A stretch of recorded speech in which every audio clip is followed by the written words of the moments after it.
أعوذ بالله من شر الشيطان الرجيم. أعوذ بالله من شر الشيطان الرجيم. أعوذ بالله من شر الشيطان الرجيم. بسم الله الرحمن الرحيم. والصلاة والسلام على رسول الله وعلى آله. أما بعد، السلام عليكم ورحمة الله تعالى وبركاته. جميع المؤمنين والمؤمنات. أكل لا لا ألك شهر دين نوما ألك عندما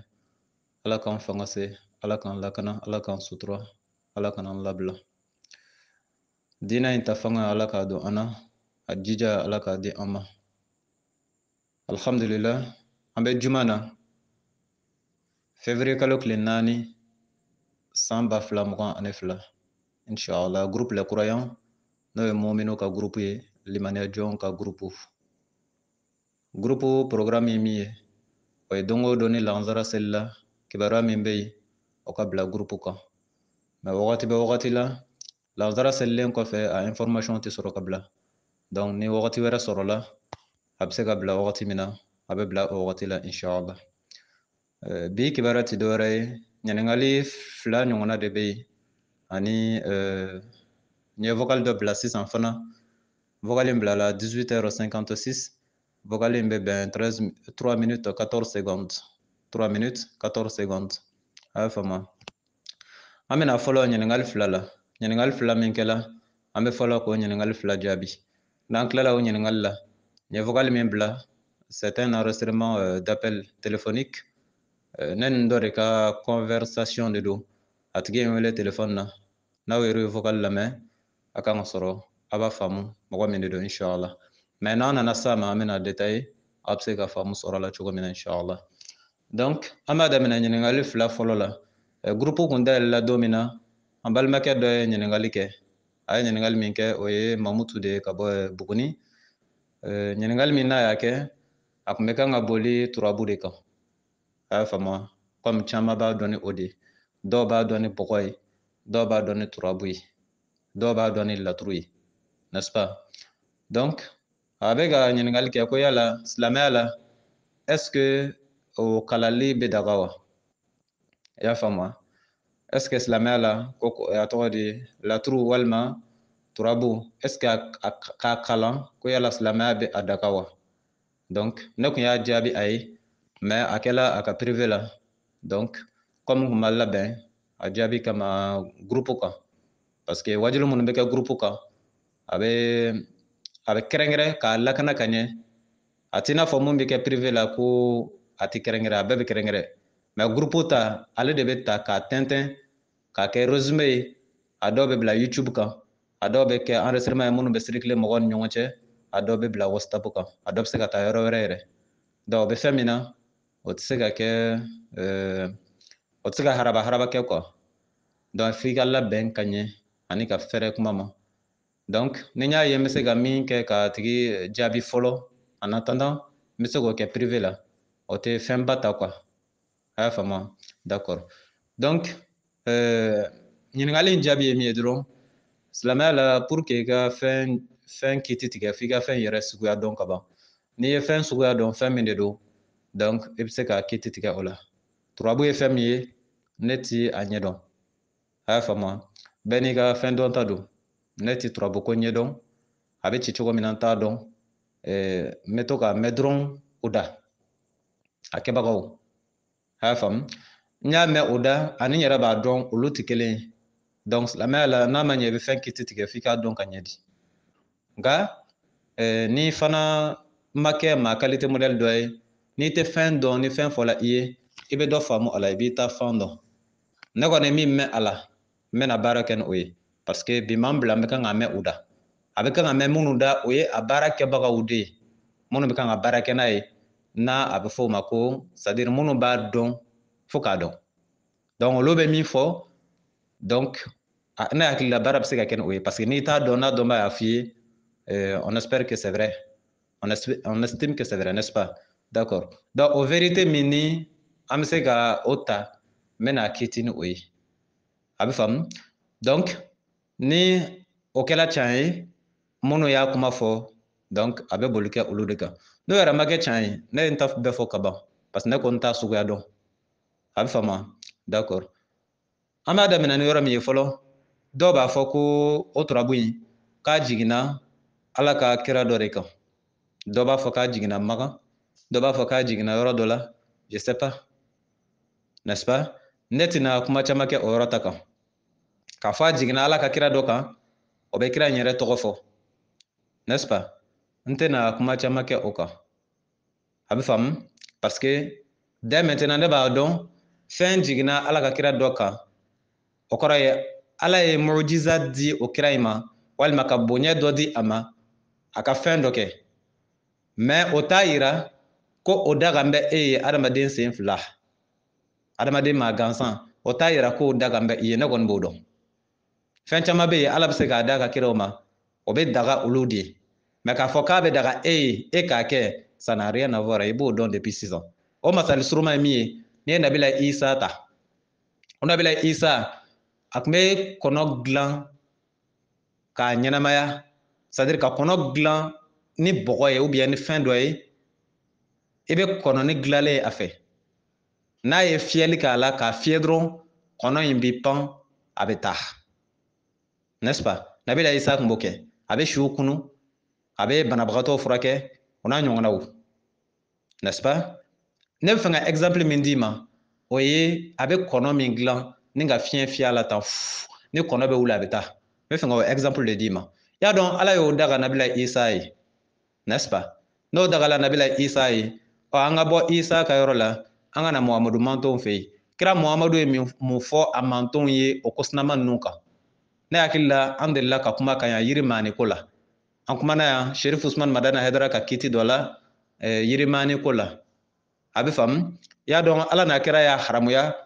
a Muhamadu mantonw kan k'a fɔ u ka fɛn dilan an b'a fɔ Muhamadu mantonw parce que an bɛ kan ka kuma o hukumu de kɔnɔ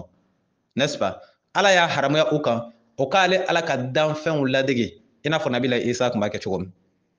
est-ce que i y'a faamu ka kɔnɔ dilan ni bɔgɔ ye walima ka kɔnɔ dilan ni nɛgɛ ye walima ka kɔnɔ dilan ni mana ye walima ka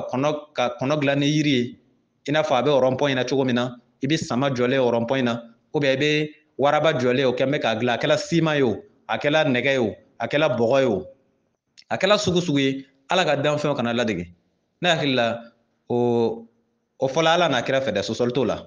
n'est-ce pas donc n'a ma ɲɛ ko o fɔla Ala n'a kira fɛ an badenw an bɛ fɛ ka ɲininkali de kɛ mun de la Ala y'a daga Nabila Isa ye kisi ni nɛɛma b'a ye mais mun na Ala ka kira tilala ka haramuya a mantonw kan k'a fɔ maa si kana o kɛ ni maa min bɛ Ala ka danfɛnw ladege ko olu bɛ jahanama kɔnɔ lahara a bɛ faamu wa adamaden b'a la yiri maaniw kɔnɔ b'a la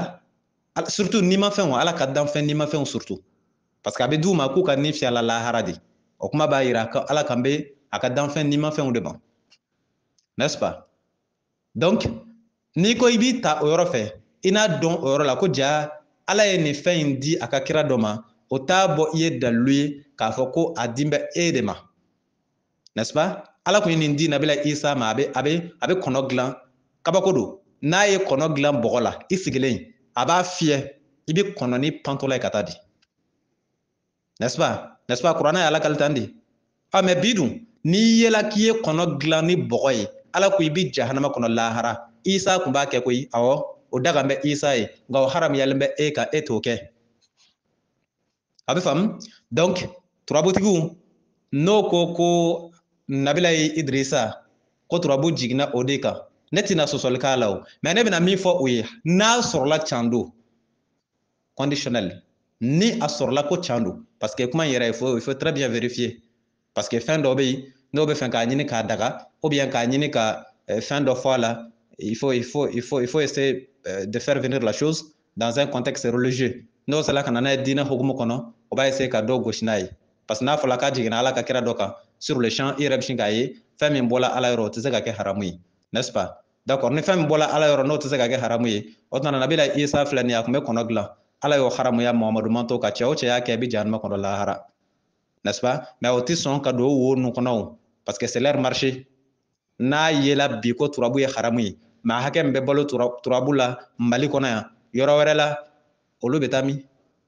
n'a yela bi ko lajɛli min bɛ kɛ turabu la k'a bɛ kɛ haramu ye mais a hakɛ min bɛ balo a la minnu ka denbaya bɛ bɔlɔ la olu bɛ taa min a donc o caman bɛ yen n'o ye fɔ yɔrɔnin sɔrɔ dɔrɔn k'a fɔ a jiginna Ala ka kira dɔ kan o ye olu bolo minɛ bolo de ye o parce que n'o y'o minɛ bolo sɔrɔ déjà o b'u permettre ka a daga yɔrɔ ɲini diinɛ na parce que k'a fɔ k'a bɔla Ala fɛ yen donc n bɛ ka fɔlɔ o yɔrɔ de la k'o d'i ma i k'a dɔn n'a sɔrɔla k'a di bɛ Ala ka kira dɔ ma i k'i hakili to nin yɔrɔnin na fɛn dila Ala ka kira dɔ ma ani a daga bɛ e maa gansan ye olu fana tɛ suguya kelen ye o bɛ faamu an bɛ bɔ yen nka a dila maa ma d'a ma o yɛrɛ ɲininkali caman de bɛ yen jango a ka taa sɔrɔ k'a di b'a ma d'accord an ka bɔ yen n'est-ce pas an bɛna se yɔrɔ jumɛn an bɛna se kira ka kuma dɔ ma kisi nama b'a ye i y'a dɔn turabu bɛ kɛ ka baara min kɛ a baara ninnu a suguya dɔlen don ka ban n'est-ce pas u b'a fɔ jate don ou bien u b'a fɔ ko lajɛlikɛna don ni lajɛlikɛna don an ka dan o dɔrɔn ma lajɛlikɛna ni turabu bɛ kɛ ka mɔgɔ kungo lajɛ maa dɔ bɛ wuli a bɛna se turabutigi ma a bɛ sigi a bɛna a b'a fɔ karamɔgɔ ale nan bɛ a den kan ka furu a denmuso kan ka furu donc a k'a lajɛ n'a sɔrɔ furu in ka d'a la ni furu in man d'a la o de tɛ wa n'est-ce pas n'a sɔrɔla n'o don ni turabu ka baara ye o ye walima a nan bɛ muso dɔ nan bɛ walimuso dɔ ani cɛ turabutigi u dama bɛ so kɔnɔ karamɔgɔ ale nan bɛ ka na ɲininkali kɛ a denmuso nin y'a san joli a ma furu a bɛ fɛ ka n'a lajɛ ni min b'a la n'est-ce pas d'accord ou bien i bɛ fɛ ka taa tunga na i nan bɛ turabutigi fɛ yen ka n'a lajɛ ni min b'a la n'i ka sira ka di n'a man di o ɲɔgɔnnaw tɛ wa n'a sɔrɔ o ɲɔgɔnnaw don Ala ka kira ye mun fɔ olu la n'est-ce pas Ala ka kira y'o haramuya mumini kana kɛ est-ce que a faamu n'a kɛla ni dala la o ni ɲangata in b'i la o walima ni tile hakɛ i ka seli tɛmɛna o ou bien i kafiriya la o en tout cas a mana k'a sugu o sugu ye i kɔni interdit la k'i kana kɛ les autres détails la hali n'a ma don détail kɔnɔ a ye min fɔ i ye n'i dala la i bɛ kafiriya walima a ye min fɔ i ye n'i dala la tile 40 i ka seli tɛmɛnɛ ou bien n'i dala la nin bɛ kɛ tan nin bɛ kɛ tan nin bɛ kɛ tan i y'a dɔn a si kɔni tɛ ɲuman ye a fɔla k'i k'a dabila di n'est-ce pas donc n'i k'a dabila o bɛ kɛ de wa o bɛ dabila di kuma caman tɛ o n'i y'a fɛn o fɛn a fɛn fɛn bɛ fɔ ko n'i y'a kɛ ko nin b'i sɔrɔ nin b'i sɔrɔ nin b'i sɔrɔ d'accord n'i y'a fɛn o fɛn ta k'a lajɛ i bɛ taa sɔrɔ a si tɛ ɲuman ye donc o bɛ mun ɲini e fɛ o b'a ɲini fɛ n'a sɔrɔla a kun kan ka kɛ de kira kun tɛna i bali ka bɔ a la fɛn caman bɛ yen a m'i bali ka bɔ o la o mais n'i y'a ye a y'i bali ka bɔ nin na kisi nama b'a ye a n'a ka so se k'a b'a dɔn nin de tɛ silamɛya ta ye n'est-ce pas depuis nin yɔrɔ in na lajɛli kun kan minnu bɛ na ko bɛ gundo fɔ maa ye ko i nana nin b'i kɔnɔ sini san ɲanguma nin bɛ kɛ ou bien nin kɛla ta k'olu bɛ gundo dɔn n'est-ce pas donc Ala ye min fɔ a la kira ye min fɔ a la nin ye o ye n'an bɔra yen an bɛ taa kuranɛ kɔnɔ an ka taa lajɛ suratul bakara aya 102 kuranɛ suran 2 aya 102 Ala ye mun fɔ yen Ala kumana maaw kan maa minnu ni jinɛ kafiriw bɛ baara kɛ ɲɔgɔn fɛ mɔgɔ minnu ni jinɛ kafiriw n'u bɛ baara kɛ ɲɔgɔn fɛ Ala kumana u kan o yɔrɔ fana na jinɛ kafiriw b'u ka dɔnni di maa minnu ma o b'a di ni condition minnu ye ani o b'a di contexte minnu kɔnɔ je pense que kuranɛ kumana kan ka ban kuranɛ suran 2 aya 102 n'est-ce pas n'i y'o ta k'i b'o adapté turabu la tuma dɔ la a b'a ta est-ce que y'a faamu munna tuma dɔ la a b'a ta parce que Ala y'a fɔ yen de adamaden qualité dɔw bɛ yen u ka dɔnni k'a bɛ bɔ jinɛ sɛtanaw de ka yɔrɔ la o ka lajɛ ka ɲɛ kuranɛ kɔnɔ suran 2 aya 102 a dɔnni bɛ bɔ jinɛ kafiriw ka yɔrɔ la est-ce que y'a faamu komi o jinɛ kafiriw ninnu ti a dɔnni in di adamaden si ma fo u ni adamaden sinama in ka bɛn a la k'a fɔ o adamaden sinama in bɛ kafiriya fɔlɔ est-ce que a bɛ kan ka faamu n'i y'a ye k'i bɛ tirɛ ci k'a dɔn ko nin ko in bɛ kɛ kalo 2 bi kɔfɛ e b'a dɔn adamaden jalan tɛ se k'o dɔn il y a un savoir surnaturel n'est-ce pas il y a un savoir surnaturel donc o dɔnni in bɛ bɔ min ni jate don ne hakili la 2 + 2 o fana ye jate dɔ ye mais mun na 2 + 2 t'a yira i la ko nin ko in bɛ kɛ sini parce que turabu ta bɛ min yira i la ale fanga ani 2 + 2 fanga ye olu tɛ kelen ye o fanga dɔ de b'a la il y a un savoir plutôt un pouvoir surnaturel n'est-ce pas donc kuranɛ fana y'o expliquer k'o f'i ye yan n'i y'a ye o bɛ se ka to yan k'a dɔn ko nin ko in bɛ kɛ sinikɛnɛ turabutigi ti Ala ye o est-ce que a bɛ kan ka faamu kira tɛ o k'a b'a f'i ye ko nin ko in bɛ kɛ tan kira de bɛ se ka sigi k'a f'i ye comme on appelle yanni diɲɛ bɛ wuli nin bɛ kɛ tan o ye ala ka dɔnni dilen ye pure sɔsɔli t'o la est ce que a faamu kira de bɛ se k'a f'i ye lahara dɔw mana se nin bɛ kɛ tan o ye ala ka dɔnni dilen ye ala bɛ se k'a f'i ye san 100 ɲina kɔfɛ nin bɛ kɛ tan est ce que a bɛ kan ka faamu mais n'i y'a ye turabutigi b'i sigi k'a b'o f'i ye nin bɛ kɛ tan a bolo madame bɛ fɛn dɔ de kan est ce que a bɛ kan ka faamu donc bolo madame bɛ fɛn min kan fo de ka dɔn sisan n'o dɔnna i bɛ sɔrɔ k'a dɔn n'a ka ɲi n'a man ɲi sinon e kɔni b'a dɔn tigitigi ni tɛrɛ ci ko de bɛ se ka sini dɔn géométrie la tɛrɛ hakɛ min bɛ ci a ka ca dɛ n'est ce pas ekɔliso la kalan kɛtɔla tɛrɛ dɔ bɛ ci o i bɛ tɛrɛ dɔ ci cogoya dɔ la ka dɔ ci cogoya dɔ la a bɛɛ ye tɛrɛ ye mais munna turabu ta b'a yira la ko nin bɛ kɛ sinikɛnɛ mais munna n'i bɛ ekɔliso la géométrie ne ye nin ci ka nin ci ka nin ci munna o t'o yira i la ko nin bɛ kɛ sinikɛnɛ donc o y'o kuma kelen mathématique la tɛrɛ caman de b'a la n'i ye moins ci n'i ye moins ta o ye tɛrɛ dɔ ye n'i ye plus ta o ye tɛrɛ dɔ ye n'est ce pas ce sont des signes a turabu fana na o tɛrɛ kelen de don n'est ce pas donc bref c'est pour dire que connaissance dɔ de bɛ yen min bɛ yen i ɲɛ tɛ min na quoi e ni turabudala dama sigilen de don maa si tɛ yen e kɔni ɲɛ b'a ka a boloŋɛdenw na a bɛ kan ka taa ni ka segin bɔgɔ la ale fana sigi bɛ a kun bugun b'a kan a bɛ kan ka taa ni ka segin bɔgɔ la mais dɔnni bɛ bɔ min ka fɔ a ye e yɛrɛ k'i yɛrɛ ɲininka a b'a sɛbɛnlen de ye turabu la wa ayi a b'o ye cogo di donc a b'a dɔn cogo di ko nin bɛ kɛ tan donc o de bɛ ɲɛɲini n'i ye ala ka kuma in ta k'a kɔrɔ fɔ ala ka kuma b'a yira i la o maa caman de bɛ yen minnu ni jinɛ kafiriw bɛ baara kɛ ɲɔgɔn fɛ o b'o seereya ala ko o tigiw b'a dɔn ko wa o jinɛ kafiri ninnu b'o dege dɔnni caman de la ko wa o dɔnni ninnu cɛla furusa dɔnni o b'a la n'i ko turabutigi ma k'a ka furusa mɔgɔ min bɛ turabu dɔn a ɲɛma yɛrɛ yɛrɛ k'a ka furusa cɛ ni muso ni ɲɔgɔn cɛ ne ma da la a furu n'a bɛ tile kelen bɔ a b'a sa est ce que a faamu donc o fana bɛ kuranɛ ta in yira i la net k'a yir'u la o b'a kɛ ni pouvoir qualité min ye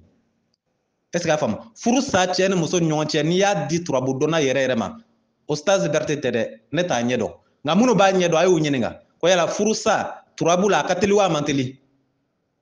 n'i y'a di a dɔnba ŋana ma ka se niveau dɔ la n'i ma dija tile kelen o muso bɛ taa a furu bɛ sa n'est ce pas a b'a kɛ ni dɔnni jumɛn avec quel savoir avec quel pouvoir est ce que a bɛ kan ka faamu donc ala ye min fɔ a la ni a dɔnni kɛla o suguya ye an b'a kɛ conditionnel ye n'a kɛla o suguya ye bɛɛ ko o ni jinɛ kafiriw de tigɛ bɛ ɲɔgɔn bolo n'o de bɛ o ladɔnniya gundo la k'a f'u ye nin ko sinama in bɛ kɛ nin don in nin bɛna kɛ tan nin bɛna kɛ tan nin bɛna kɛ tan est ce que a bɛ kan ka faamu nin bɛna kɛ tan nin bɛna kɛ tan sinon turabudala a bɛ e kungo fɔ i ye mais ale yɛrɛ bɛna sa sini ni ma diya a yɛrɛ t'o ye i n'a dɔn tɛrɛtɛrɛni ninnu tɛ fɛn dɔ de bɛ yen a bɛ se ka e gundo fɔ i ye sisan yanni san 10 cɛ nin b'i sɔrɔ yanni san 7 cɛ nin b'i sɔrɔ a yɛrɛ bɛ wuli a bɛ don a bɛ moto ta k'a bɛ taa dugu kɔnɔ a bɛ accident kɛ sira la a bɛ sa yen mun n'a t'o ye est ce que a bɛ kan ka faamu donc bref c'est pour dire que a savoir qualité ninnu mɔmini k'i yɛrɛ kɔlɔsi a la o ka fisa ni fɛn min kuma ka ca i yɛrɛ kɔlɔsi a la o de ka ɲi c'est mieux quoi donc n bɛ se ka min fɔ a ka jaabi la n'a b'o cogoya la a k'a ye k'a to yen o ka fisa lajɛli ta ye min ye ala y'o fɔ ka ban i y'a dɔn ka taa se ko walimuso ni walicɛ dama ko bɛ consultation na ko a nan bɛ lajɛli la denmuso bɛ taa an kana don o bɛɛ kɔnɔ turabu don turabu tɛ o bɛ kɛ donc o tɛ haramuya kun bɔ quoi o tɛ haramuyali yɛrɛ raison ye k'a fɔ min bɛ turabu da walimuso de bɛna consultation k'a fɛ yen o tɛ raison ye parce que o lielen tɛ turabu la o lielen bɛ turabudala ani muso min nana olu de sɔnna ka to so kelen kɔnɔ ka lajɛli kɛ ɲɔgɔn fɛ olu dama o sirilen tɛ turabu la quoi turabu m'o f'u ye n'a kun y'o diya muso in kun bɛ na ni mɔgɔ filanan ye ka fara a kan donc o sirilen tɛ o la o tɛ jate turabu haramuyalen raison dɔ fɛ quoi est ce que a bɛ kan ka faamu donc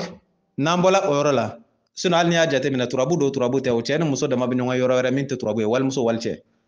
o tɛ turabu ye o bɛ sɔrɔ butigi kɔnɔ o bɛ sɔrɔ service da la o bɛ sɔrɔ a tɔgɔ di sugu fiyɛ la o bɛ se ka sɔrɔ yɔrɔ wɛrɛ donc ça ne veut pas dire que a bɛ kɛ tan cogo la ko la i b'o ta k'o turu da turabu kun an bɛ tɛmɛ o yɔrɔ kan donc n bɛ se ka kuma ka dan yɔrɔ min na juste o y'o ye mais dɔnbaga wɛrɛ na se ka sɔrɔ yen comme déjà i y'a mɛn ani i y'a dɔn a dɔw la olu tɛ kelen ni a dɔnbaa wɛrɛw sɔrɔla yen ko dalilu wɛrɛ b'u bolo min tɛ nin ye a d'accord preuve contre preuve o ka dalilu fɔ diinɛ in a can bɛ se ka dɔn cogo min a bɛ faamu donc n bɛ min dɔn a la nin y'o ye n tɛna tɛmɛ yen nka o k'u jija dɛ ne ye min kɔni fɔ n'o kɔni kɛla a camayɔrɔ ye n b'a fɔ n'o kɔni kɛla camayɔrɔ ye parce que y a la théorie y a la pratique la théorie o ye i bɛ fɛn dɔn kunkolo la la pratique o ye i yɛrɛ bɛ se k'a kɛ kɛnɛ kan est ce que a faamu théorie ani pratique kelen tɛ théorie ye kunkolo ye c'est le savoir théorique mais la pratique o ye k'a bɔ kunkolo la k'a da kɛnɛ kan ne bɛ kan ka min fɔ o ye théorie de ye o kunkolo ye mais minnu bɛ yen ni o b'a baara kɛ yɛrɛ yɛrɛ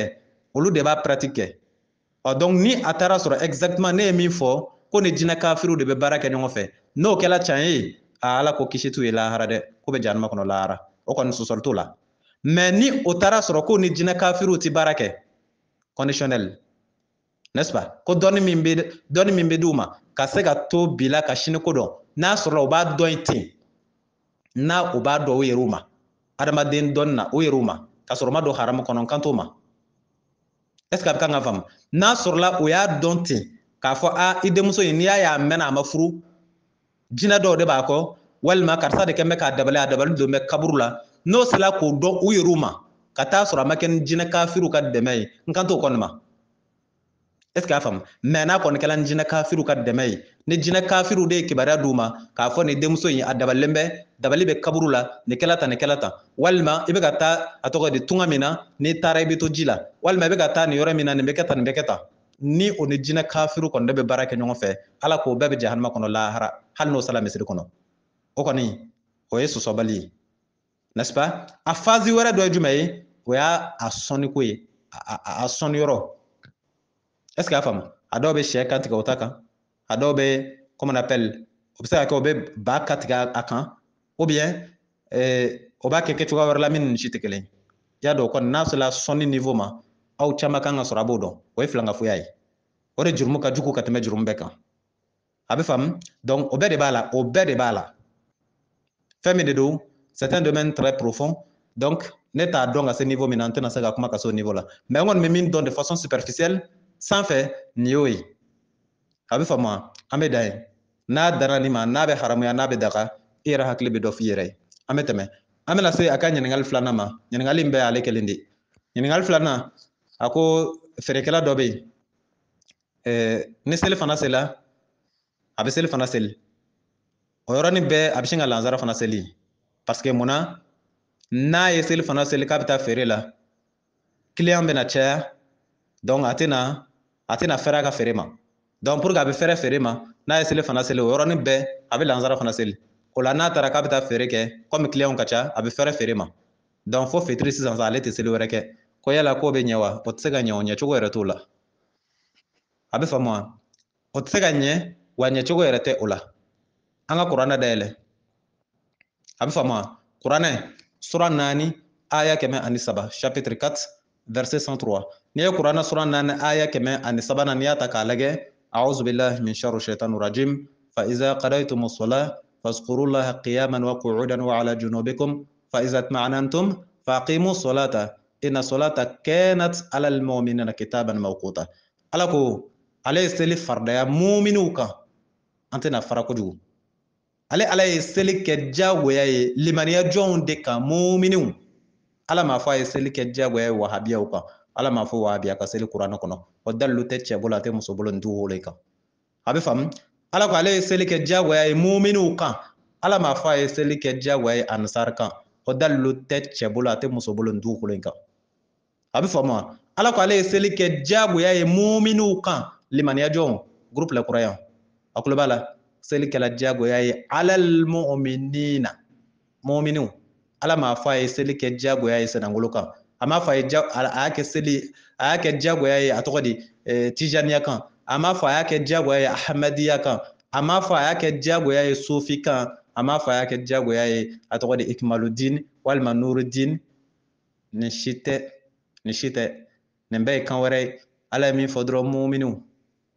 a bɛ faamu seli kɛla diyagoya olu de kan a tɔw dun ala tɛ tɔ ninnu dɔn a t'u dɔn de quoi il ne les reconnaît pas est ce que a faamu amete mafolo sel min dila mu'minu ma ko farda do kitaban mawquta ko waqati de bala abena waqati sel fanana waqati lanzara na waqati comme kuma be ulika donc ferekela atsega daga ka fo comme ibina ke ferela lanzara ko de bibla bi lanzara sel fana ne lanzara sel fana to waqati yo am fama hal na sorla na be se ka nye yoro do la conditionnel hal ni a sorla ko be se ka nye yoro do la men yoro ngonte am fam parce que mu'min be se ki yere sur circonstance chama de la ab se ka ke bina avion ta 600 ab sel fana na mais be se ka do fo shinu so ma fajiri bon kante o yoro no ma a fama kante o ma nkame mi ma juste o faire que la intai ka sel fana lanzara sel fana ko parce que lanzara bina soro be fere la no jala est ce que mogot ne ka kile sel be ke so ma da fashion kele wala be kile ka barala ni fajiri seli e pinga sel fana lanzara ne fitri ne safo be sel kele wala no kala be kile ke ka baraka be lafia o do wa o tew sel nu fana dona an sengora tane la jarabi u de do na wakati c'est la pour que ala be se ka bi lage aha be chogodi war mina jambe kun fa ba bla wa tabla awan ba bla mbe ala take walma ntabla ka ala take masonke seler kon sela aha sojo ya be bla wa tibla ahan ba bla ka ala take walma fonga jagwa ka ni yoro en banka seler te mafula ka soro ka sel jago kela obo chuga kele fanana barakela wore abo chuga kele fanana erse mbede abi bla wa tibla awa be bla walma aya tibla n'est-ce pas donc amake gansa kunde bala donc mena min fo ni yo ye aka ɲiningali filanan na an bena se point sabana min ma ani point laban o ye n ye appel dɔ bila sisan vocal dɔ bila sisan vocal ɲe appel de appel be kan ka boli kɛ ne ni dɔ de kan a ye wele wulada in na a ye kuma mun fɔ aw tulo b'a la a y'a daminɛ ni min ye ko sunkalo fila wa c'est à dire ka ko salu na sini sunkalo ou bien c'est pas en tout cas sunkalo dɔ la wagati tɛmɛlen dɔw la sunkalo la ko ne kumana ko ne ko mɔgɔ kalalen tɛ anisaru cɛla est ce que a faamu ko ne ko mɔgɔ kalalen k'a tɛ anisaru cɛla donc depuis o yɔrɔ la aw y'a ye ne y'a bloqué ne ko a ma n k'a k'i jɔ a ye jɔ n'o yala a y'a mɛn ne de da ko ne ko mɔgɔ kalalen tɛ anisaru cɛla a y'o mɛn ne da parce que c'est comme ça ne b'o dɔn de est ce que a faamu ne m'o fɔ ne o tɛ se ka na n'a vocal ye o a ka mɛn ko ne ye video min kɛ a tɛ se ka na n'a video ye a t'a bolo ne k'a bɔ n da kɔnɔ ko mɔgɔ kalalenw tɛ anisaru cɛla ça c'est de la provocation ça n'est-ce pas ni ne y'o fɔ c'est comme ne bɛ kan k'o provoquer anisaru mumɛw bɛɛ k'a daminɛ Sherif Usman Madani Haidara la ka taa bila fa laban ko mɔgɔ kalalen t'o cɛla aw dala la ko ne b'o kuma qualité ninnu fɔ olu ye kɛlɛkɛ kumaw de ye ce sont des propos de provocation c'est comme i bɛ kan ka mɔgɔ laɲini de aw bɛ sɔn hali ni ne y'o fɔ aw bɛ sɔn o ma aw bɛ da o la k'a daminɛ Haidara la ka taa bila Ansari mɔgɔ laban na ko mɔgɔ kalalen t'o cɛla hali ni a fɔla aw ye ko n'o ye kuma qualité fɔ aw bɛ da o la non mais moi je ne m'exprime pas comme ça moi je suis un intellectuel je sais ce que je dois dire et je suis responsable de tous mes propos je dois m'exprimer en tant que juriste en tant qu'intellectuel homme religieux je ne dois pas m'exprimer n'importe comment ne bɛ kuma minnu fɔ les propos doivent être pesés avant d'être dits pour que ne ɲininkala la tuma o tuma n bɛ se ka n yɛrɛ défend cogo min mais ni ne ye kalon fɔ ni ne ɲininkala la est ce que ne bɛ se ka n yɛrɛ défend je peux pas me défendre donc vu que ne bɛ n kuma cogo dɔn c'est pourquoi a y'a fɔ dɔrɔn ne ko stop ne m'a fɔ parce que ni ne y'a fɔ je le sais n b'a dɔn ne bɛ kuma cogo min na ne ka kuma dɔ lasegila ne ma ni ne y'a fɔ ne m'a fɔ ne bɛ n kuma cogo dɔn déjà o mɔgɔ baarakɛ nɔ n'i y'a ye n'i ka baara don n'i ka baara tɛ a ka ca la i b'o dɔn parce que i b'i baara kɛ cogo dɔn n'i ye so dɔ yira masɔnkɛ la ko nin ye ka so ye nin ye ka so jɔlen ye ale b'a tigɛ nɔ dɔn déjà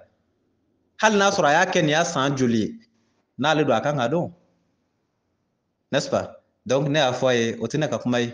k'a fɔ ko ne ko mɔgɔ kalannen tɛ anisaru ni ɲɔgɔn cɛ anisaru cɛla o tɛ se ka kɛ tiɲɛ yɛrɛ ye o c'est pas vrai ça est ce que a faamu a mana kɛ cogo cogo mɔgɔ kalalen bɛ sɔrɔ cɛla mɔgɔ caman de kalalen bɛ sɔrɔ cɛla ça on doit pas nier ça o fɔli tɛna se ka ne faga o est ce que a faamu mɔgɔ kalalen caman de b'u cɛla ou bien o ye min kalan o tɛ dɔɔni dɔ ye bɛɛ n'i ka dɔnni dan tɛ wa est ce que a faamu dɔ bɛ se ka dɔ bɛ dɔ ka tɛmɛ o kan mais ani a tigi ma kalan ça n'a rien à voir o caman de bɛ minnu kalanlen don ça il faut reconnaître ça mais o kalanna cogo di walima o ka dɔnni bɛ niveau jumɛn na ou bien o caman bɛ o bɛ dɔnni kɛ ka dan hakɛ jumɛn na ou bien o caman bɛ o bɛ can ye ka ɲɛ tugun kan ka nkalon fɔ ça c'est autre chose a n'o ma kalan olu fana tɛ kelen ye est ce que a faamu n'a kalanna ka se niveau dɔ la o y'a damana kuma di n'a niveau ma janya o y'a damana kuma ye a niveau surunyana o fana y'a damana kuma ye nka a n'a ma kalan olu tɛ kelen ye est ce que a faamu donc ne ye min fɔ a ye a yɛrɛ y'o mɛn mais mun na n y'a bila groupe kan n y'a bila pour que ça vous serve de leçon n'o y'a kuma qualité ninnu koronto ka na a k'a yɛrɛ kɛ cogoya dɔn quoi a bɛ faamu parce que maa min bɛ fɛ ka ji couleur diyagoya kɛ bilenman ye n'i ye ji kɛ bouteille bilenman kɔnɔ ka d'a ma a bɛ k'a kɔnɔ k'ale ye min miiri k'o ye tiɲɛ ye donc ninnu bɛ fɛ donc a ye nin fɔ ka da kun jumɛn kan a ye nin fɔ de ko parce que ko n'a sɔrɔla ne y'a fɔ ten ko ne ni Tijani ye débat kɛ ko donc Tijani ye kuma minnu fɔ o b'a yira ne ye min fɔ o tɛ tiɲɛ ye est ce que a faamu donc comme ne ye min fɔ a ye vocal la o yɛrɛ y'a lamɛn a fɔ kun tɛ dɔwɛrɛ ye ale ye nin nkalon in tigɛ ka da ne na a kun tɛ dɔwɛrɛ ye o c'est pour que k'a yira Tijani bɛna min fɔ ani ne ye min fɔ o tɛ kelen ye ni ne ko ko mɔgɔ kalanlen tɛ Anisaru cɛla n'a sɔrɔla ko ne tun y'a fɔ ten donc Tijani dun ye ale bolo Tijani dun ye min fɔ ne ma ne ma se k'o jaabi donc c'est pour que ka ne ka kuma yira k'o ye nkalon ye quoi je sais pas si vous comprenez ni e ko ko mɔgɔ kalanlen tɛ mɔgɔ minnu cɛla mais ni maa kelen sɔrɔla ye min sela ka e bɛn olu yɛrɛ ka faamu na donc o bɛ n'a ye i ye nin min fɔ i ta tɛ tiɲɛ ye i ko mɔgɔ kalanlen tɛ yen mais mɔgɔ sɔrɔla ye min ye dalilu jɔ i la olu ka faamu na quoi mais ne b'o suguya dɔn ne b'o dɔn depuis a ma Tijani ta fɔ depuis a daminɛ ne y'a dɔn nin bɛ kan ka nkalon de monter k'a da ne na ne m'a fɔ ne tilala k'a fɔ a ma ni a video b'a bolo a ka na n'a ye mais a tilala k'a fɔ ko non ko ne ko ko ni mɔgɔ sigila ko mɔgɔ kalanlen tɛ olu de cɛla ne ko n ko o tuma na n ko kuma tila fila ye dɛ a daminɛ ko ne ko ko mɔgɔ kalanlen de t'u bɛɛ cɛla donc ne y'a dagun min kɛ a ko ne ko ko ne ni mɔgɔ sigila donc ko mɔgɔ kalanlen tɛ o cɛla kuma ye joli fila k'a sɔrɔ a fila ninnu si tɛ est ce que a faamu ne kɔni bɛ se ka min fɔ ne b'o garanti ne bɛ se k'a fɔ k'a daminɛ Sherif Usman Madani Hayidara la ka taa bila f'a laban ne mɛnna n bɛ kan ka débat ɲini u fɛ n ye thème minnu ta ne ni Tijani ye thème minnu débattu n'est ce pas donc a cɛ kelen de t'u cɛ la min bɛ se ka ne affronter k'a bɛ to i ta la n bɛ se k'o confirmer bilen i y'a dɔn kuma in wulila Hayidara de kama ne wulila ka taa ale de nɔfɛ débat la an bɛ se ka débat kɛ cogo min na thème saba kan thème saba a bɛ faamu thème fɔlɔ o ye n'a sɔrɔ bɛɛ y'a layidu wɔɔrɔ bɛ maa don silamɛya la o ye thème fɔlɔ ye thème filanan o ye kuranna sariya ko kuma o tɛ fila ye thème sabanan o ye diɲɛ masiri ko kuma ye bon point saba in bɛɛ cɛla mɔgɔ minnu ye débat in lamɛn ani mɔgɔ minnu ma lamɛn n bɛna segin a kan k'a fɔ aw ye a b'a faamu aw bɛna dɔn point saba ninnu cɛla Sherif Usman Madani Hayidara tɛ se k'a da to ne na a den Sherif Ahmed Tijani Hayidara a tɛna se k'a da to ne na wa a den tɛ a denw cɛla min bɛna se k'a da to ne na point saba in na wa fana a cɛ kelen tɛ Anisaru mumɛw bɛɛ cɛla cɛ fara muso kan ko ne ni min bɛ ɲɔgɔn tigɛ ta dalilu ni dalilu tabali kan k'i bɛ se k'a da to ne na ni point saba in na a cɛ kelen t'u cɛla n'o ko ko Tijani ta ye tiɲɛ ye mais ne bɔra ka exemple de di aw ma sisan na Anisaru mɔgɔ minnu ko ko Tijani ta ye tiɲɛ ye mais ça c'est une équipe ça hein a bɛ n'a fɔ mɔgɔ bɛ kan ka équipe dɔ supporter i ɲɛ b'i ka équipe la ci la a taara so a éliminé la nka hali bi e b'a fɔ k'i ka équipe supporter i t'a bila o parce que i bɛ kan k'a supporter de a cila o a gagné o i b'a supporter on comprend dans ce sens là donc o de la ne ko ni mɔgɔ min bɛ fɛ ka ji couleur kɛ diyagoya bilenman ye n'i ye ji kɛ bouteille bilenman kɔnɔ ka d'a ma o b'ale tɔ lasɔn quoi parce que a bɛ k'a kɔnɔ ko ji in ye bilenman yɛrɛ yɛrɛ ka taa sɔrɔ bouteille couleur don a y'a faamu donc ninnu ta tɛ Tijani ka can fɔ Tijani kana can fɔ dɛ ninnu ta ye comme o bɛ Sherif Usman Madani Hayidara kɔ déjà k'o ye Ansarudine mɔgɔ ye donc a dɔw kɔni bɛ yen Tijani ye fɛn o fɛn fɔ o Hayidara ye fɛn o fɛn fɔ o kɛla tiɲɛ ye o ma kɛ tiɲɛ ye o ye tiɲɛ de olu bolo mais c'est déjà compris ça n'o tɛ n'i ye Hayidara ka kuma dɔw ta k'a da balance la k'a ka kuma kɔrɔ dɔw ta k'o da balance la i bɛ balance to yen i bɛ boli ka balance to yen parce que a bɛ jaabi min bɔ ka d'i ma i yɛrɛ b'a dɔn nin tɛ ɲuman ye mais o bɛɛ n'a ta e b'a da a b'a yira i la ko nin tɛ tiɲɛ ye mais hali bi e b'a diyagoya kɛ tiɲɛ ye balance dun y'a yira i la ko tiɲɛ tɛ est-ce que a bɛ kan ka faamu a bɛ kan ka yir'i la ko tiɲɛ tɛ mais hali bi e bɛ kan ka jagoya kɛ tiɲɛ ye n'an ye point fɔlɔ-fɔlɔ ta bɛɛ y'a layidu wɔrɔ ka maa don silamɛya la o tɛ tiɲɛ ye o c'est pas vrai est-ce que a faamu o tɛ tiɲɛ de ye parce que bɛɛ y'a layidu wɔrɔ nana sɔrɔ mɔgɔw bɛ silamɛya la ça c'est évident o tɛ se ka sɔsɔ i bɛ kuranɛ dayɛlɛ sura 60 aya 12 a bɛ yen bɛɛ y'a layidu wɔrɔ nana sɔrɔ mɔgɔw bɛ silamɛya la nka o labanna k'o kuranɛ aya in fana yɛlɛma k'o tɛ tiɲɛ ye ko ala y'o min fɔ ko muminu de kun don ko muminu tɛ ko kafiriw de kun don a ma ban sa parce que n'a kɛla muminu olu mako sala o olu de ko k'a bɛ maa don silamɛya la ko pour que ka don silamɛya la i ka layidu ta k'i tɛ filanan fara ala kan k'i ka layidu ta k'i tɛ sonyɛni kɛ i ka layidu ta k'i tɛ jɛnaya kɛ i ka layidu ta k'i t'i den faga i ka layidu ta k'i tɛ namara k'i sen kɔrɔ i t'a k'i bolo kɔrɔ wa k'i ka layidu ta ko ni kira muhamadu y'i bila baara ɲuman min na k'i b'a kɛ ko o layidu wɔɔrɔ k'o de b'i don silamɛya la ne y'a f'u ye o ye kalo ye layidu wɔɔrɔ tɛ kalo ye dɛ mais a ka maa de don silamɛya la o de ye kalo ye nin y'a san joli ye depuis 2014 ou bien 2015 an bɛ ɲɔgɔn na nin kuma kelen na o de ɲɛna cɛ nin y'a san 7 de o tɛ se ka sɔsɔ o parce que n'i ye kuranɛ dayɛlɛ kuranɛ b'a f'i ye sura 60 aya 12 ala ko don min na mumini muso ka baya layidu wɔɔrɔ kɛ madina o b'a sɔrɔ o tun bɛ silamɛya la a ka ca a san hakɛ ka ca n'est-ce pas parce que n'i y'a ye ala ko mumini musow don parce que ala b'a dɔn u donna silamɛya de la mumini musow de don don min na ala k'u ka baya kɛ o don tun t'o tubi don in dɛ o y'a sɔrɔ o tun bɛ silamɛya la di o dɔlen tɛ wa o dɔlen don n'o tun tɛ silamɛya la mun na ala y'o wele muminiw ni sɛnɛkɛlaw nana engrais d'u ma engrais de bɛ sɛnɛkɛlaw kɛ sɛnɛkɛla ye ayi engrais nana sɔrɔ sɛnɛkɛlaw ye sɛnɛkɛla ye déjà est ce que a faamu ni sɛnɛkɛlaw nana daba d'u ma est ce que daba de bɛ n'o kɛ sɛnɛkɛla ye ayi daba nana sɔrɔ sɛnɛkɛlaw don déjà daba bɛ d'u ma de parce que sɛnɛkɛlaw de don ɔ ni mumini musow nana baya layidu wɔɔrɔ d'u ma mumini musow baya layidu wɔɔrɔ de bɛ n'o kɛ mumini ye ayi baya layidu wɔɔrɔ bɛna sɔrɔ muminiw don déjà o ye ko dogolen nka ni nin kɛla tiɲɛ ye ale Sherif Ahmed Tidiane Haidara ani a fa Sherif Usman Madani Haidara ani Ansardin Tɔn ni nin kɛla tiɲɛ ye bɛɛ n b'a fɔ o ka tilefɛla bɛ kɛ sufɛla ye sisan mais o bɛ girin o girin na a bɛɛ bɛ jɔ sisan parce que a bɛ da kɛnɛ kan ninnu ye kalon tigɛ maaw ye ninnu ye maaw fili pour que o kana da kɛnɛ kan au lieu olu ta kana kɛ kalo ye o y'a préféré ka ala de ta kɛ kalo ye ko ala kɔni mumini musow nana ko mumini kun tɛ ko kafiriw de kun don aw ni ala cɛ ne ni Tijani ka débat la a ma fɔ tan di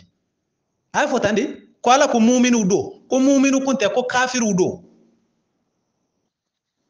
depuis i bɛ mun ɲini bele i bɛ mun ɲini tu cherches quoi encore ala ko muminiw don nka mumini kun tɛ kafiriw don est ce que a bɛ kan ka faamu c'est comme école fila ka ɲɔgɔn sɔrɔ kɛnɛ ma o k'a fɔ cɛ k'an to classe kɔnɔ monsieur ko 2 + 2 = 4 ko mais 2 + 2 = 4 kun tɛ dɛ 2 + 2 = 5 de kun don école bɛ fɛ ka mun de fɔ maître ye kalon tigɛ c'est ce qu'il veut dire donc ni Tijani sɔnna ka sigi k'a fɔ ala ko mumini musow de kun don ko mais mumini kun tɛ kafiriw de kun don Tijani bɛ fɛ k'a fɔ ala ye kalon tigɛ de au sens clair c'est ce qu'il veut dire parce que mun na ni ala ta ma kɛ kalon ye ni ala ta kɛla tiɲɛ ye bɛɛ ale n'a fa ni ansar tɔw olu bɛ diɲɛ wɛrɛ ɲini ka taa ye diɲɛ kelen in kɔni tɛ bilen parce que olu tɛ se ka o da waga k'a fɔ maaw ye ko baya layidu wɔɔrɔ de bɛ maa don silamɛya la kuranɛ ka na f'i ye ko non mɔgɔw kun bɛ silamɛya la ka sɔrɔ baya layidu wɔɔrɔ kun tɛ yen olu bɛ sɔn o ka nan ka bon olu bɛ sɔn mɔgɔw kɛlɛ ka danaya dɔw kan mɔgɔw ka tigɛ o la o bɛna sɔn wa ɲininkali de bɛ yen donc o kun ka sɔn ala ka can na o ka malo o ka fisa o ka ba ala ka can na ala k'o malo jɛnɛ k'o malo lahara o de don parce que n'o sɔnna can na o ye malo kelen de ye o ye diɲɛ ta de ye mais lahara ala bɛ se ka hinɛ o la parce que o ye can ye ka can minɛ nka n'u banna k'u bɛ ala de ta kɛ kalo ye olu tɛ se koyi a'udhu billahi min sharri shaitanir rajim yuriduna liyutfi'u nurallahi bi afwahihim wallahu mutimmu nurihi walaw karihal kafirun jɔn de bɛ yen k'i bɛna ala ka diinɛ in k'i b'a faga n'i da ye k'i b'a ala ka kuma yɛlɛma n'i da ye e da man dɔgɔ ala ka diinɛ na e bɛ se k'o tiɲɛ e kelen b'a fɔ i b'a tiɲɛ ala bɛ da ba kelen garanti olu b'a tiɲɛ fɔ maaw ye fo ka taa diɲɛ wuli fo k'i sa i ta tɛ se ka kɛ tiɲɛ ye olu ta kɔrɔ fo k'i sa donc an badenw i kalanna i ma kalan o t'a la dɛ ala ye min fɔ nin y'o ye muminiw de kun don yanni baya layidu wɔɔrɔ bɛ d'u ma o y'a sɔrɔ o don bɛ silamɛya la ni limaniya de ye ne ye min fɔ aw ye o de kɔfɛ bɛɛ y'a dil'o ma o k'a kɛ o k'a fara o bolo kan a y'a faamu wa nin de y'a can bɛɛ ban pewu ye mɛ nin bɛɛ la ayi o bɛ giri na fan bɛɛ e tɛ kɛ silamɛ ni ma bay'ale de wɔrɔ kɛ i bɛna don silamɛya la i bɛ bay'ale de wɔrɔ de ta kira ye cɛw don diinɛ na nin ye a donna ta a bɔla tan lahara bɛ il faut voir nin tɛ o kulo ninnu tɛ ne bɛ yan ustaz Berete ala ka waraba murutilen karamɔgɔ sariatigi Sikaso téléphone numéro 70 03 48 53 min kɛla kuma fɔba fɔlɔfɔlɔ ye Sherifu Usmani Madani Hayidara munna depuis san joli ne b'a nɔfɛ an bɛ sigi tabali kan diɲɛ bɛɛ k'a ye munna y'i ban munna y'i ban a ka sɔn kɛ hali n'a sɔnna sini bɛɛ an bɛ sigi tabali kan sini bɛɛ a ka kɔrɔbɔ n'a y'a kɔrɔbɔ a t'a lakali ko ɲuman a bɛ faamu wa voilà o kun ye point fɔlɔfɔlɔ ye hakilinajigi de don quoi a point filanan o kun bɛ kan ka boli kɛ kuranɛ sariya ko kuma kan yarɔ o kɔni tɛ débat ye Tijani yɛrɛ sɔnn'o ma o tɛ débat ye kuranɛ suran 5 aya 44 ala ko jamakulu ma kiti ni kuranɛ a bɛɛ ye kafiriw de ye ne ye Tijani ɲininka comme ne kun n'an b'i fa kama an ka kuma kɛ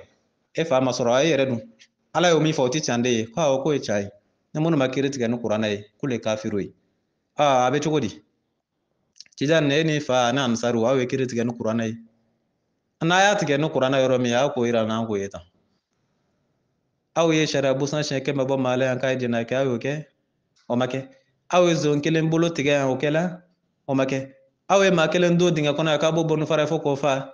Tijani o kɛla o ma kɛ aw ye sariya busan siɲɛ 80 bɔ jɔnni de la yan k'o ye jɛnɛ kalon da maa la o kɛla wa o ma kɛ aw ye jɔnni de faga yan k'a ye maa wɛrɛ fa o kɛla o ma kɛ ala dun ko ni minnu ma kiiri tigɛ ni kuranɛ ye olu ye kafiriw ye a bɛ cogo di de awɔ k'o ye tiɲɛ ye ko mɛ k'olu tɛ violence ko la olu tɛ violence ko la ça veut dire quoi ala ko kiiri ka tigɛ ni kuranɛ ye o ye tiɲɛ ye mais olu tɛ violence olu bɛ violence contre la mais olu bɛ violence contre la jɔn de ye violence fɔ olu ye sisan ɲininkali de bɛ yen qui leur a parlé de violence ala ko min ka kɛ o de fɔla mais violence jɔn de ye violence ko kuma fɔ sisan ou bien ala ka sariya de ye violence ye aw b'a la sɔrɔ ye o a y'a ta kɛ dugukolo in kaba ye mais a b'a la sɔrɔ ye a bɛ faamu wa an badenw sɔsɔ cogo t'a la koyi jamakulu ma kiti ni kuranɛ ye kafiriw don point barre a bɛ faamu wa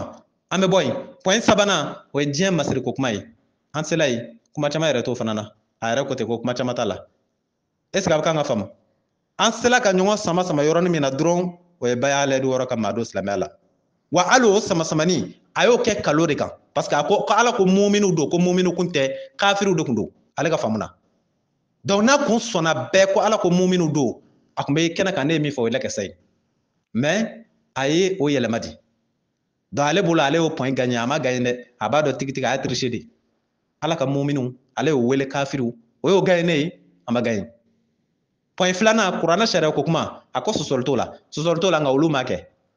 a dɔn o b'a yira ala ye min fɔ a b'u kan di sɔsɔli t'o fana na minɛ n'est-ce pas ala ko ni minnu ma kiiri tigɛ ni kuranɛ olu ye kafiriw de ye ni jamakulu yɛlɛ minnu ma kiiri tigɛ ni kuranɛ a bɛɛ ye kafiriw de ye point barre sɔsɔli t'a la dɛ an bɛ tɛmɛ a sabanan ye jumɛn ye ala ko kuranɛ suran 11 aya 15 16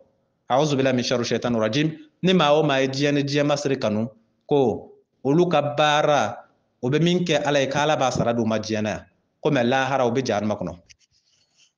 est ce que a faamu ne ko n ko Tijani n ko bɛ cogo di k'o fana ye tiɲɛ ye diɲɛ ni diɲɛ masiri kanubaw k'u bɛ jahanama kɔnɔ an bɛ ka débat in kɛ Tijani yɛrɛ min ka salon kɔnɔ o masiri yɛrɛ n'i donna a ka so kɔnɔ n'i ma jija i bɛ Mali mun bɛɛ yɛlɛ komi a fa y'a fɔ cogo min na i tɛ so ye min bɛ tan o cogoya kelen na min cɛ ka ɲi ka bɔ a fa de y'a fɔ dɛ ne m'a fɔ dɛ k'ale ka so ka ɲi faama bɛɛ ta ye yarɔ ni mɔgɔ min kɔni ka so ka ɲi faama bɛɛ ta ye i tɛna fantanko kuma kɔni fɔ yen o b'a yira a ka so ka ɲi Mali mun bɛɛ ta ye n'est-ce pas d'accord ala dun ko diɲɛ ni diɲɛ masiri kanubaw k'u bɛ jahanama kɔnɔ lahara o bɛ cogo di n'i taara n'i y'u ka yɔrɔ dɔw ye i b'i yɛrɛ ɲininka est ce que Sherifu Usmani Madani Hayidara min tun bɛ kan ka kuma kɔnɔ nin y'o Hayidara de ye wa ni awɔ mun kɛla de mun y'a sɔrɔ ɲininkali de bɛ yen an badenw ne tɛna taa ni n ta ye yɔrɔ jan hakili bɛ bɛɛ kun a bɛ faamu wa voilà hakili bɛ bɛɛ kun ala ye min fɔ nin kɔni y'o ye a bɛ faamu donc nin kun ye point 3 ye diɲɛ ni diɲɛ masiri kanu n'i ye ninnu yɛrɛ ka misiri lajɛ o ka misiri y'a dɔn ni mɔgɔ ye simaso jɔ o b'a crépé ni ciment ye ou bien dɔw bɛ a seriseri dɔw bɛ peinture k'a la mais e b'a dɔn ninnu ka misiri k'a jɔ mɛ a crépé bɛ ni carreau de ye a ye taa lajɛ Bangon na Cherif Ousmane Hamdani Aidara ne tɛ kan ka kalon d'u la dɛ ne ɲɛkisɛ 2 de y'a ye a bɛ faamu wa ne ye min ye n bɛ kan k'o lakali o ka misiri crépili ni ciment ye o m'a bɔ a sɛriserili o m'a bɔ peinture a m'a bɔ o ka misiri kɔnɔna tɛ dɛ kɔfɛla kogo na carreau de b'a la jɔn bɛ se ka sɔsɔ o yɛrɛ ka so kɔni tɛ an ye débat kɛ Tijani min ka salon kɔnɔ n'i y'a jateminɛ ayi n'i y'i kun jan ka so sanfɛla lajɛ tôle tɛ dalle tɛ je sais pas quoi la a bɛ se ka kɛ dalle ye mais a kɔnɔna kɔni na i bɛ se ka ampoule jata kɔnɔ fo ampoule den 40 a ka salon kɔnɔ o bɛɛ ye yeelen ko ye ni yeelen ko don ampoule kelen m'a ɲɛ 2 m'a ɲɛ 3 ampoule den 40 ɲɔgɔnna n ko ye masiri de n'est-ce pas an ti don a tɔw kɔnɔ o ka bazin gomijala ninnu o ka voiture luxe climatisée an ti don a détail ni tɔw kɔnɔ an bɛ jɔ yen n'a y'a ye nin bɛɛ kɛla o mais ni ne ye vocal min bila sisan n'i tilala k'o tigi ye ko Tijani ye kuma minnu fɔ ko ale y'a ye ne ma se k'olu jaabi yɛlɛ ko tɛ Tijani ye mun fɔ ne ma se ka min jaabi nka mun na olu ta ye min ye dɔrɔn awɔ Cherif Ousmane Hamdani Aidara kɔni mana min fɔ o de ye tiɲɛ ye awɔ olu bolo kɔni a ma qualité o n'est-ce pas mais a y'a ye ne y'a dago min kɛ a ko k'a ka ɲi ko salamu alaikum warahmatullah n'est-ce pas parce que ça ne marche pas avec moi les mensonges là ça ne marche pas n'o nana ni kalo in dɔrɔn o bɛ bloqué o tɛ se ka don quoi parce que ne bɛ kan seere kojugu n'o m'a bila a bɛ k'i n'a fɔ nɛnɛkiri ka jɔ o tɛ se o yɛrɛ karamɔgɔ ye min ye o siran bɛ ɲɛ o tɛ ka se ka n kunbɛn jango olu k'i bɛ na fɛngɛ y'a kɛ Tijani y'a kɛ tan Tijani ye jumɛn kɛ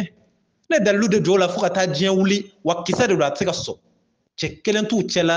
komi ale ko ne ko k'o si kalalen tɛ ne m'a fɔ ten dɛ a cɛ kelen t'u cɛ la hali n'a tigi kalalen don n'u tɔ bɛɛ ye k'o bɛ se ka ne affronter ne bɔra ka min fɔ sisan o k'a kɔrɔbɔ ni min dan b'a yɛrɛ la o k'i kan bɔ ni min y'a kan bɔ n b'o kan tigɛ ni dalilu ye a bɛ faamu d'accord an t'a jɔ yan an ka jɔ yan nin kun ye commentaire kunkurunin dɔ ye k'o di a ma a ka vocal kan en cas ni minnu ma débat sɔrɔ ka lamɛn nin bɛna kɛ olu bolo occasion ye o k'a dɔn a tɛmɛna tɛmɛ cogo min na inchallah nka a ma ban dɛ n ye nin bɛɛ fɔ hali bi n mago b'a Aidara la awɔ n mago b'a la koyi an bɛ sigi an bɛ kuma yara ko ni min ma sɔn ale kumakan min ma k'ale kan bɛ ka bɛɛ bisimila mais ne bɛ kan ka a yɔrɔ ɲini ne hakili la a bɛ taa san 2 ɲɔgɔnna na munna t'i ye yara a dan kɔni ye fo ka taa f'a yɛrɛ fɛ yen a yɛrɛ siyɔrɔ la ka tila ka bɔ yen ka taa f'a a ka foro la don ɲuman na a ka gendarme ye marifa ta ne kama yɔrɔ min na marifa ko don wa marifa ko tɛ o da ni da dalilu ni dalilu n'o y'a kɔrɔbɔ o bɛ tigɛ o ka karamɔgɔkɛlaw don a bɛ faamu wa an ka jɔ yan